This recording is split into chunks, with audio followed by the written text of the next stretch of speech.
Hello everyone, હું Naresh Gami, assistant professor, department of physics, Shri Banaskantha Kadva Patidar સંસ્કાર મંડળ પાલનપુર તરફથી આપ સૌનું હાર્દિક સ્વાગત કરું છું.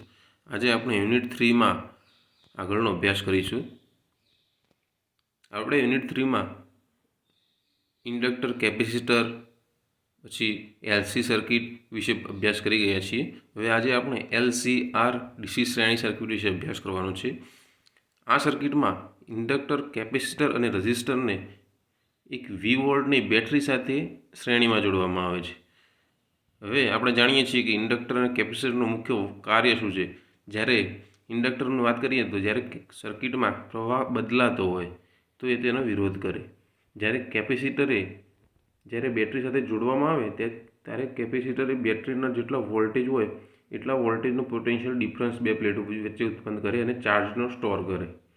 હવે આપણે આ સર્કિટમાં જોઈએ કે ધારો કે આ બંને ઇન્ડક્ટર અને કેપેસિટર સાથે સાથે રજિસ્ટર પણ જોડેલો હોય ત્યારે સર્કિટમાં કેપેસિટર પર વિદ્યુતભાર કેવી રીતે બદલાય છે, ક્યારે મેક્સિમમ થાય છે, ક્યારે ઝીરો થાય છે, એ કેવી રીતે બદલાય છે એ હવે આપણે જોવું હોય તો શું કરવું પડે. ધારો કે આ સર્કિટમાં આપણે કિર્ચોફનો નિયમ લગાડીએ તો આપણે સૌપ્રથમ ઇન્ડક્ટર માટે એલ ડીઆઈ અપોન ડીટી લખી શકાય, પછી રજિસ્ટર માટે આર બાય આઈ અને કેપેસિટર માટે Q by C is equal to આપણે અહીંયા વી એટલે કે અહીંયા ઈ વોલ્ટની બેટરી જોડી છે તો ઈ લખી શકાય ઇઝ ઇક્વલ ટુ ઈ. હવે ધારો કે આઈ બરાબર શું લખી શકાય, આઈ બરાબર ડીક્યુ બાય ડીટી લખી શકાય.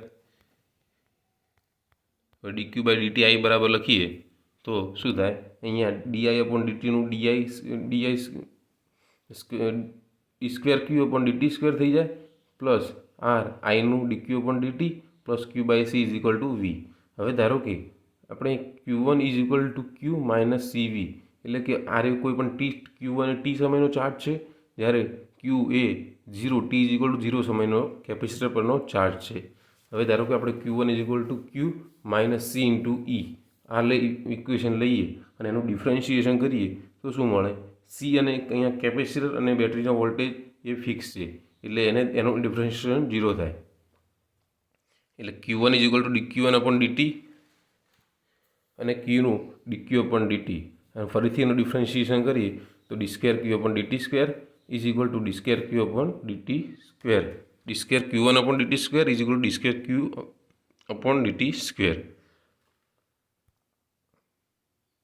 હવે આપણે આગળનું જે સમીકરણ 52 હતું એના અંદર ક્યુની જગ્યાએ ક્યુ1 ધારો કે આપણે ટી સમય શોધવો છે તો ક્યુ1 મૂકી દઈએ તો આપણને આવું સમીકરણ મળે. હવે આપણે જે એલ છે ધારો કે પહેલું પદને આપણે એ પહેલા પદમાંથી એલ વડે દરેકને ભાગી દઈએ તો શું મળે, બીજા પદમાં આર બાય એલ થઈ જાય અને ત્રીજા પદમાં ક્યુ1 અપોન સી ઇન્ટુ એલ થઈ જાય ઇઝ ઇક્વલ ટુ 0.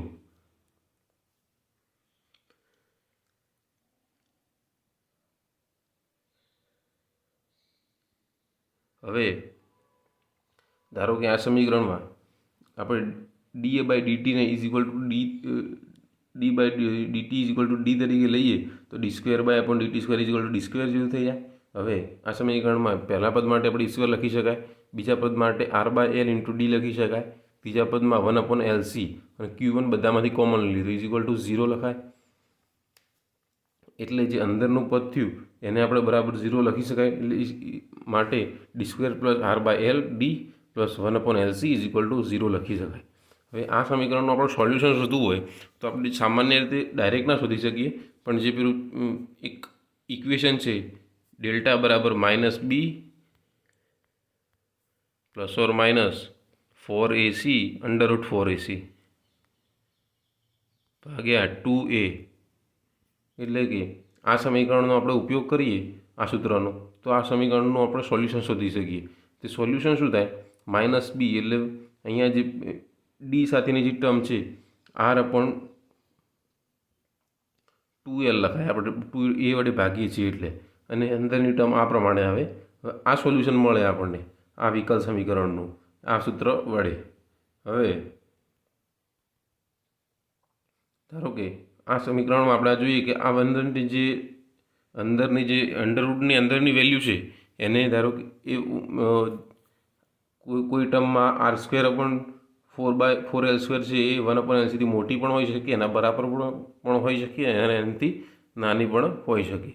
ધારો કે પહેલી ટર્મ છે એને આપણે P1 તરીકે દર્શાવીએ અને જે બીજી ટર્મ છે એને આપણે P2 તરીકે દર્શાવીએ તો આપણને સમીકરણ નીચે પ્રમાણે મળે, એટલે કે -P1 ± P2. હવે ±P2 છે એટલે એના ફર્ધર બે રીતે ક્લાસિફાય કરી શકાય, એટલે કે M1 = -P1 + P2 અને M2 = -P1 - P2. હવે ધારો કે આપણે આ સમીકરણમાં R²/4L² એ આપણે 1/LC કરતાં મોટો લઈએ તો આપણને શું મળે? તો આવા સમીકરણ માટે આપણે 12મા ધોરણમાં જે ડિફરન્શિયલ ઇક્વેશન ભણ્યા હતા તમે, એમાં એના ઉકેલ શોધવા માટે જે સૂત્ર ભણીએ તે મુજબ Q = A × e⁻m1t + b × e⁻m2t આવું સોલ્યુશન મળે. આવી ડિફરન્શિયલ ઇક્વેશનમાં જ્યારે R²/1/LC એ મોટું હોય તો આવું સોલ્યુશન મળે. અહીંયા a અને b એ બે અચળાંકો છે. હવે a અને bની આપણે અહીંયા એક મિસ્ટેક છે, Q નથી પણ Q1 છે હકીકતમાં.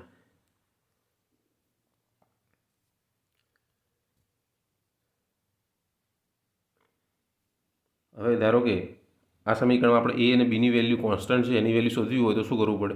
આપણે ઇનિશિયલ કન્ડિશન લઈએ. એટલે ધારો કે સ્ટાર્ટિંગમાં આપણે જોયું કે t = 0 સમયે કેપેસિટર પર ચાર્જ 0 હોય, સંપૂર્ણ ડિસ્ચાર્જ હોય, એટલે કે ચાર્જ 0 હોય તો Q = 0 લખી શકાય. હવે જો ચાર્જ 0 હોય અને t = 0 સમયે ઇન્ડક્ટર પણ જોડેલું છે એટલે પ્રવાહનો વિરોધ કરશે, એટલે એનું જે સર્કિટમાં પ્રવાહ વહેતો હશે તે પણ 0 હશે. એટલે t = 0 સમયે I dq/dt I = 0 લખી શકાય.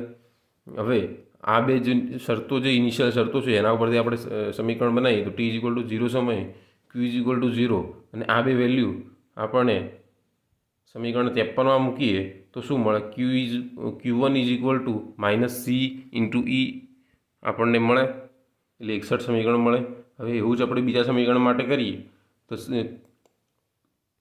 આને એકવાર આપણે ડિફરન્શિએશન કરી નાખીએ તો dq1/dt = dq/dt -CV કોન્સ્ટન્ટ છે એટલે 0 થઈ જાય, એટલે dq1/dt = dq/dt.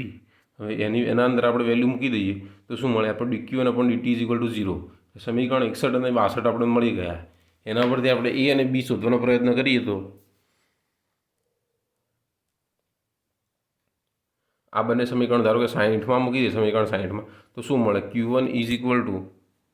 Q1 આપણે -CV શોધી નાખ્યું અને t = 0 મૂકી દઈએ સમીકરણમાં તો a અને b મળે, કારણ કે e⁻m1t = 1 થઈ જાય અને e⁻m2t = પણ 1 થઈ જાય, કારણ કે t = 0 મૂકીએ તો. એટલે આપણને શું મળે? Q1 = -CV. a + b Q1 = -CV = a + b. હવે બીજા સમીકરણનો ઉપયોગ કરીએ તો આપણે શું મળે? AM1 + BM2 = 0. આપણે આને સમીકરણ 60ને ડિફરન્શિએશન એકવાર કરવું પડે dq/dt. એવું કરીએ તો આપણને AM1 + BM2 = 0 મળે. હવે ધારો કે આપણે a અને b કોન્સ્ટન્ટ શોધવા છે એટલે શું કરશું? જે સમીકરણ a + b = -CV છે એને M1 વડે ગુણી અને ધારો કે સમીકરણ 65માંથી બાદ કરવામાં આવે તો આપણને bની વેલ્યુ મળી જાય. હવે bની આવી વેલ્યુ મળી તો હવે આપણે એની શોધવી હોય તો આ સમીકરણ ફરીથી પુટ કરી દઈએ બીની વેલ્યુ તો આપણને એની વેલ્યુ મળી જાય. એની વેલ્યુ શું મળે? -C × E (M2) ભાગ્યા M2 - M1 આવી વેલ્યુ આપણને મળે. હવે આપણે a અને bની બંને વેલ્યુ એ Q1 વાળા સમીકરણમાં મૂકી દઈએ સમીકરણ 53માં તો આપણને શું મળે? સમીકરણ 60માં મૂકી દઈએ Q1ની અને a અને bની વેલ્યુ તો શું મળે? C1 = -CE (M2/M2 - M1) e⁻m1t + CE M1/M2 - M1 e⁻m2t.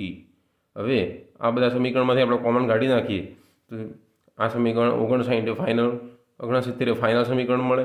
હવે 58 અને 59માં M1 અને M2ની જે વેલ્યુ છે એ આપણે અહીંયા જે લીધી છે M1 = -P1 + P2 અને M2 = -P1 - P2 એ બે વેલ્યુ આ સમીકરણમાં મૂકી દઈએ તો આપણને ફાઇનલી 70નું સમીકરણ આવું મળે. Q1 માટે આપણે સમીકરણ મળ્યું. હવે ધારો કે આપણે P1 બરાબર આ સમીકરણમાં જોઈએ P1 અને P2 છે.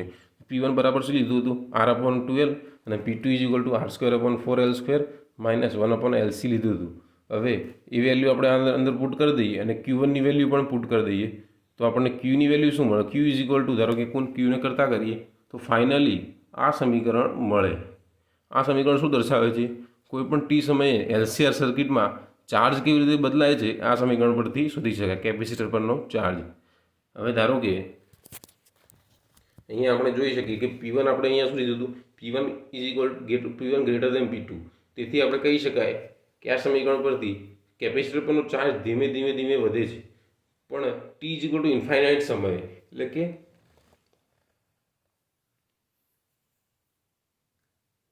T is equal two infinite સમયે કેપેસિટર સંપૂર્ણ ચાર્જ થાય છે, એટલે એ વખતે ચાર્જ મેક્સિમમ બને છે. પણ હકીકતમાં T is equal two infinite સમય એટલે કે કેપેસિટર કદી સંપૂર્ણ ચાર્જ થતું નથી, થોડા ઘણું રહી જાય છે. લગભગ 99-98% જેટલું ચાર્જ થાય છે, પણ થોડા ઘણું રહી જાય છે. 100% કેપેસિટર કદી ચાર્જ થતું નથી. બરાબર. હવે આપણે બીજો કિસ્સો જોઈએ તો જેમાં આપણે પેલા સમીકરણમાં R²/4R² એ ગ્રેટર દેન લીધું હતું. અહીંયા આપણે બે ઇક્વલ લઈએ, બે term P1 is equal two P2 લઈએ તો શું થાય? તો અહીંયા બીજ એટલે કે સોલ્યુશન એક જ મળે, M1 is equal two -P1. હવે આવા એક જ જેનું સોલ્યુશન મળતું હોય એનું વિકર્ણ સમીકરણ એટલે એનો ઉકેલ કેવી રીતે લખી શકાય એ આપણે ભણી ગયા. Q1 is equal two A + BT into e⁻m1t વડે આપણે લખી શકાય. હવે ધારો કે t ઇઝ ઇક્વલ ટુ 0 સમયે આપણે ઇનિશિયલ કન્ડિશન જે પહેલાંમાં લીધી તે જ રીતે અહીંયા લઈએ તો t ઇઝ ઇક્વલ ટુ 0 સમયે Q1 is equal two -C into E આ લખાય. હવે આપણે બીજું વિકલ સમીકરણ આમાં ના મળે કારણ કે એક જ સોલ્યુશન છે. તો હવે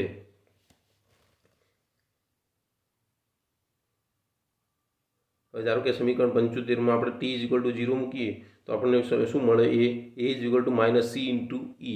હવે આપણે એ મળી ગયો. હવે આપણે બી શોધવો હોય તો આપણે ધારો કે સમીકરણ 75ને એકવાર ડિફરન્શિએટ કરી નાખીએ તો dq1/dt is equal two a + bt કૌંસની બહાર e⁻m1t અને m1t નું થઈ જશે m1. હવે bt છે તો બીનું ડિફરન્શિએશન કરીએ તો bt નું t નું 1 થઈ જશે b ઇન્ટુ e⁻m2t. આપણે આવું મળે. હવે ધારો કે t ઇઝ ઇક્વલ ટુ 0 સમય માટે સમીકરણમાં શું લખાય? dq1/dt ઇઝ ઇક્વલ ટુ 0 છે તો કારણ કે ચાર્જ એ વખતે 0 હોય તો એ m1 + b લખાય. હવે બીની વેલ્યુ આના પરથી -m1a મળે. એની વેલ્યુ ધારો કે અહીંયા CE મૂકી દઈએ તો આપણને b is equal two m1c into E મળે. હવે આપણે આ બંને સમીકરણનો ઉપયોગ 75માં કરીએ ધારો કે તો આપણે a અને બીની વેલ્યુ મૂકી દઈએ તો Qની વેલ્યુ કેવી મળે? આવી મળે. એમાંથી CE કોમન કાઢી નાખીએ અને e⁻m1t પણ કોમન કાઢી નાખીએ તો Q - C into V CE_m1t - CE⁻m1t મળે. હવે આ ફાઇનલ આપણે સમીકરણ મળી ગયું Qનું. હવે એના અંદર આપણે M1 is equal two -P1 આપણે લીધું હતું કારણ કે એનો એક વિકલ્પ ઉકેલ હતો. તો P1 ઇઝ ઇક્વલ ટુ શું હતું? R/2L હતું. અહીંયા મૂકી દઈએ તો ફાઇનલ આપણે Q એટલે કેપેસિટર પરનો ચાર્જ આવો મળે. આ ચાર્જ પરથી પણ આપણે કહી શકીએ કે એક્સપોનેન્શિયલ ટર્મ છે, એટલે કે ધીરે ચાર્જ વધશે અને maximum t is equal two infinite સમયમાં કેપેસિટર સંપૂર્ણ ચાર્જ થશે. એ આપણે આ ગ્રાફ પરથી જોઈ શકીએ છીએ. આ હતું LCR સર્કિટ માટે કેપેસિટર પર ચાર્જ કેવી રીતે બદલાય છે એનું સોલ્યુશન. Thank you.